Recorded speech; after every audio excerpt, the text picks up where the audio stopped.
بسم الله الرحمن الرحیم. ګرانو ملګرو، تاسو ته په لرن انګلیش ان پښتو چینل کې په هراله او ستړي مشو یم.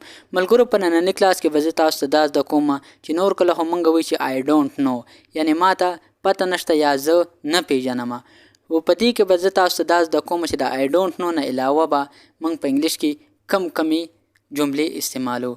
ټولې به زه تاسو ته په نننۍ کلاس کې زده کوم.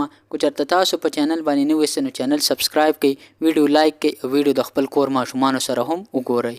پهلنۍ جمله موږ سره I do not anything about. ما ته څه پته نشته. که موږ چېرته یو کس ته وایو چې ما ته خو څه پته نشته، نو په انګلیش کې به ورته وایي I do not anything about. I have no idea. ما ته څه اندازه نشته. که موږ نه چېرته یو کس د یو څیز په باره کې تپوس وکړي چې دا څنګه دی او موږ ورته وایو چې ما ته خو د دې باره کې څه اندازه نشته، نو په انګلیش کې به ورته وایي I have no idea. I have no clue. ما ته څه پته هم نشته.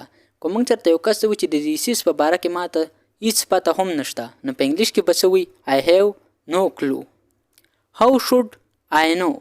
زه څنګه خبر یم یا زه څنګه پوهه یم. که موږ چېرته یو کس ته وایو چې لکه زه څنګه پوهه یم یا څنګه خبر یم، نو په انګلیش کې به ورته وایي How should I know. Don't ask me. ما نه تپوس مه کوه.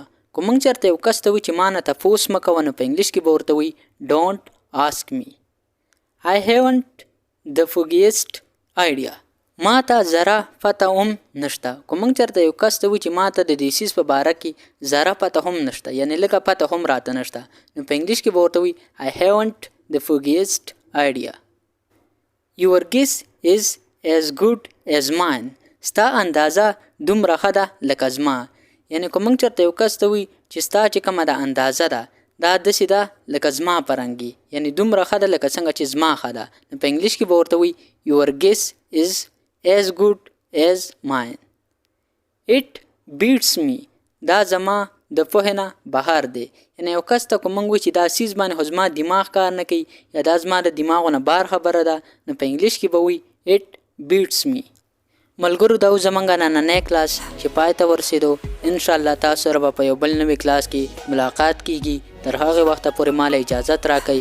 ما په خپلو دواګانو کې یاد ساتئ او د خپل ځان هم ډېر خیال ساتئ. د الله په امان.